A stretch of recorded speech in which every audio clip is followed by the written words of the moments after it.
যে হয়তো ভাবছে যে এটা একটা মানে ভয়ের ব্যাপার না, এটা ভয়ের কোনো ব্যাপার নয়, এটা একটা নর্মাল ফিজিওলজি, মানে যেটা নর্মাল জীবনের ঘটনা সেটা ঘটবে এবং সেটা সবার ক্ষেত্রে ঘটাই দরকার। ধরো একটা বাচ্চা সাধারণত 13-14 বছর, 12-13, এখন আরো এগিয়ে এসছে, দিনের সঙ্গে সঙ্গে অনেক কিছু পরিবর্তন হয়েছে, 8-10 মাস শুরু হয়ে যাচ্ছে, 8-10 বছর বয়সে, সাধারণত 12-13 বছরের বয়সে মাসিক শুরু হয়। এই মাসিকটা কি একটু জেনে নেওয়া দরকার, যেটা কেন আমাদের শরীরে ডিম্বাণু, অনেকগুলো ডিম্বাশয় আছে, ডিম্বাশয় থেকে একটা ডিম্বাণু, দুটো ডিম্বাশয় আছে দুদিকে, দুটো ডিম্বাশয় থেকে কোনো অল্টারনেটলি হয়তো ডান দিকের থেকে একটা প্রবাহ ডিম্বাণু সে বড় হলো, বড় হয়ে তার খোলসটা ফেটে গিয়ে তার এই যে পথটা দেখাচ্ছে এটা ফ্যালোপিয়ান টিউব, ফ্যালোপিয়ান টিউব দিয়ে এসে নর্মাল এতে এসে ইউটেরাসের মধ্যে এসে সে অপেক্ষা করলো যে শুক্রাণু আসছে। ধরো শুক্রাণু এলো না, তখন ও কিন্তু ওর জন্য যে তৈরি হয়েছিল একটা বেড তৈরি হয় যাতে তাদেরকে ঠিকমতো জায়গা দেওয়া যায়, সেই জন্য যে বেডটা তৈরি হয়েছিল সেটা হলো রক্তের জালক, সেই রক্তের জালককে নিয়ে ওই ওভাম সবশুদ্ধ নিচে নেমে আসে, সেটাই হলো মাসিক। সুতরাং মাসিকটা কোনো অ্যাবনর্মাল ঘটনা নয়, নর্মাল ঘটনা। এটা যখন অ্যাবনর্মাল তখনই আমি বলবো যখন সে কতগুলো সিমটম নিয়ে আসবে, উল্টো পাল্টা সিমটম নিয়ে আসবে। ধরো কারো মাসিক 12 বছর, 14 বছর, 15 বছর হয়ে গেল, মাসিক শুরু হয়নি, তাদের ক্ষেত্রে তাদের হরমোনাল কিছু, এটা তো একটা হরমোনাল ব্যাপার, তাহলে কিছু হরমোনাল চেঞ্জ আছে, কিছু হরমোনাল চেঞ্জ হওয়া দরকার ছিল, সেটা হয়নি। সুতরাং আমাদের হরমোন টেস্ট করতে হবে। আমরা স্কুল হেলথে ডাক্তারবাবুরা আমরা তোমাদের কাছে আসি, একজন মেল ডাক্তার থাকেন, একজন ফিমেল ডাক্তার থাকেন, যাতে ফিমেলরা ফিমেলদেরকে সবকিছু ঠিক করে বোঝাতে পারেন বা তাদের কাছে ফ্রিলি বলতে পারেন, সেটা আমরা ফিমেল ডাক্তাররা থাকি।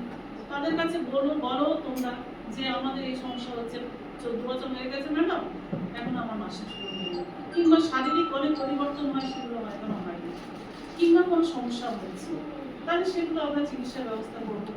দ্বিতীয় হলো যে মাসিক হয়নি, প্রথমটা হলো যে মাসিক হয়নি, এখনো শুরু হয়নি, সুতরাং তার চিকিৎসার ব্যবস্থা করতে হবে। দ্বিতীয় হলো মাসিক হচ্ছে কিন্তু খুব বেশি পরিমাণে হচ্ছে, এত বেশি পরিমাণে হচ্ছে যে আমি নর্মাল কাজকর্ম, স্কুলে আসতে পারছি না, ব্লিডিং সাধারণত 2 থেকে 3টে প্যাড ব্লিডিং চেঞ্জ হওয়ার কথা, সেখানে আমার 4-5টা প্যাড লাগছে, কিংবা এত বেশি ব্লিডিং হচ্ছে আমি বিছানা থেকে উঠতেই পারছি না, তাহলে আমার জানতে হবে হয়তো ওভারে ইউটেরাসে কিংবা ওভারিতে কোথাও কোনো টিউমার থাকতে পারে, কোথাও কিছু সমস্যা থাকতে পারে, তাহলে সেটার জন্য ট্রিটমেন্ট দরকার, সেটার জন্য অবশ্যই আমাদেরকে বলতে হবে। 3 নম্বর হলো যে কারোর হয়তো ডিসপোনেরিয়া হয়, ডিসপোনেরিয়া হলো মানে পেইনফুল মেনস্ট্রুয়েশন, মানে এত পেন, এটা একটা পেনফুল জিনিস, হালকা পেন হবে, কোমরটা ব্যথা করবে, গল্পেটা একটু একটু ব্যথা করবে, কিন্তু ব্যথাটা এত পরিমাণে হলো যে আমি নর্মাল ওয়ার্ক করতে পারছি না, আমি উঠতে পারছি না, আমি খেতে পারছি না, আমি ঘুমাতে পারছি না, আমি স্কুলে আসতে পারছি না, পড়াশোনা করতে পারছি না, আমাকে সারাদিন শুয়ে থাকতে হবে, তখন সেটা কিন্তু ডিজিজ। কিন্তু সুতরাং মেনস্ট্রুয়েশন নট এ ডিজিজ, মেনস্ট্রুয়েশনের যখন উল্টো পাল্টা কতগুলো সিমটম নিয়ে আসে তখন সেটা ডিজিজ। সেটা আমাদের সঙ্গে শেয়ার করো বা আমার সঙ্গে শেয়ার করো, যাতে আমরা তার চিকিৎসা দিতে পারি। আরেকটা হলো যে মাসে 2 বা 3 বার করে দিচ্ছে, তাহলে সেটাও ক্ষেত্রেও ট্রিটমেন্ট করেছে। আর সাদা স্রাব, যেটা সাদা স্রাব 2 মাসের মাঝামাঝি, ধরো ওভুলেশন পিরিয়ডে একটু একটু সাদা স্রাব হলো, সেটা কিন্তু নর্মাল ব্যাপার, কিন্তু এত সাদা স্রাব হচ্ছে যে আমাকে প্যাডের মতো প্যাড, মানে মাসিকের মতো প্যাড ইউজ করতে হচ্ছে, তাহলে মায়েরাও এখানে আছেন, সেটাও খেয়াল রাখবেন যে ও অন্য সময়ও প্যাড করে আছে, কারণ আমার এত সাদা স্রাব হচ্ছে, তাহলে কিন্তু সেটা একটা ডিজিজ, তাহলে সেটা ট্রিটমেন্ট লাগবে। তাদেরকে প্রথমেই বলি পুকুরে স্নান করবেন না, কারণ পুকুরে জল থেকে ইনফেকশনটা আসে। দ্বিতীয় কথা হলো তাদেরকে সপ্তাহে বছরে কিন্তু 2 বার করে কৃমির ওষুধ খেতে হবে, কারণ কৃমি থেকেও এটা আসে। তৃতীয় কথা হলো যে তারপর সত্ত্বেও এই দুটো করার পরেও আমাদের মানে কন্ট্রোল হলো না, তাহলে আমরা স্কুলে আসছি আমাদেরকে শেয়ার করবো, তাহলে আমরা সেটা ট্রিটমেন্টের ব্যবস্থা করবো। এটা হলো মাসিকের চ্যাপ্টার। কতগুলো ব্যাপার হলো, এই সমস্ত শুধু তো শারীরিক মাসিক হয় তা নয়, এই হরমোনগুলো তার একটা মানসিক পরিবর্তন ঘটায়, একটা মানসিক পরিবর্তন ক্ষেত্রে কিন্তু নর্মাল। এই সময় একটু সাজা গোজা করবে মেয়েরা, এই সময় দেখবেন যে মানে কোয়েড স্কুলে যারা পড়ে তারা একটু ছেলেদের সঙ্গে কথা বলবে, এগুলো কিন্তু নর্মাল। হ্যাঁ, তার বন্ধু থাকার প্রয়োজন আছে, মানুষের নিজের মনের কথা শেয়ার করার জন্য বন্ধু থাকার প্রয়োজন আছে, কিন্তু সেই বন্ধুটা আমার কাছে সেফ কিনা সেটা আমাকে জানতে হবে। সেই সেফ বাবা মাকেও জানতে হবে যে যে বন্ধুর সঙ্গে ও পড়তে যাচ্ছে সে ওর ক্ষেত্রে সেফ কিনা, কিংবা সে রাত করে বাড়ি ফিরলো, কার সঙ্গে ফিরলো, কিভাবে ফিরলো, সেটা ওর কাছে সেফ কিনা।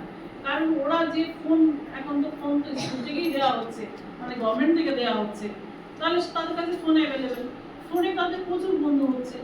এখানে শুধু নয়, মানে দেশেও হচ্ছে, ভারতের মধ্যে হচ্ছে, বম্বে হচ্ছে, দিল্লি হচ্ছে, অনেক দূরে দূরে। তারা বন্ধুরা বলছে চলে এসো, এখানে চলে এসো, এলে এখানে চাকরি করবে, তুমি না, তোমাকে নায়িকা বানিয়ে দেওয়া হবে, তুমি এই সিনেমায় অভিনয় করতে পারবে, তোমাকে একটা চাকরি, তুমি চাকরি করছো তো চাকরি পেয়ে যাবে, তোমার বাবা মেরেছে বা মা মেরেছে, তোমাকে কোন ফোনে উল্টো পাল্টা জিনিস দেখতে বলছে, এখানে এসো, কোনো সমস্যা নেই।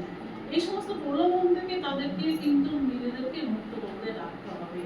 তাদের কিন্তু কেউ মুক্ত করবে না, তাদেরকে নিজে জানতে হবে যে হ্যাঁ আমি রাখতে ফিরছি, আমার বাবা মাকে জানিয়ে ফিরবো, বাবা মা আমার এই সময় ফেরার কথা, কিন্তু এই সময় যখন ফিরলো না তখন তাকে মাকে ভাবতে হবে যে এই সময় কেন মেয়েটা ফিরছে না, তাহলে তাকে সেরকম প্রিপারেশন, মানে আমি তার বাবাকে পাঠালাম যে নিয়ে এসো তাকে, কিংবা সেই মেয়ে মানে অন্য কারোর একজনের সঙ্গে ফিরতে নিজেদেরকে সেফ রাখতে হবে, সেটার দায়িত্ব তাদের এবং তার বাবা মা।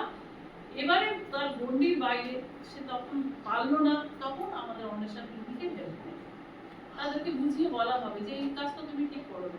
কিংবা এমন, আমি একটা স্কুলে গেছিলাম, গার্লস, সেখানে একটা মেয়ে বলছে আমি খুব ভুল কাজ করেছি, আমি খুব ভুল কাজ করেছি, কি ভুল কাজ করেছে কিন্তু সে বলতে পারছে না, কারণ সে আমার কাছে আটকাচ্ছে, বারবার বলছে আমি খুব ভুল কাজ করেছি, আমি এই কাজটা কোনোদিন করবো না, কিন্তু এখন আমি মুক্তি পাবো কি করে।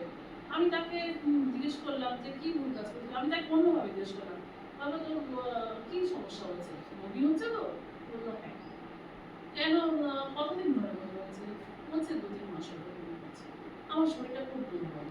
তাহলে আমি বুঝলাম যে ওর মধ্যে এমন কিছু একটা সিম্পটম আছে যেটা ও আমাকে বলতে ভয় পাচ্ছে, কিন্তু ওর বলা ভীষণ প্রয়োজন, ও বলতে চাইছে কিন্তু ও পারছে না।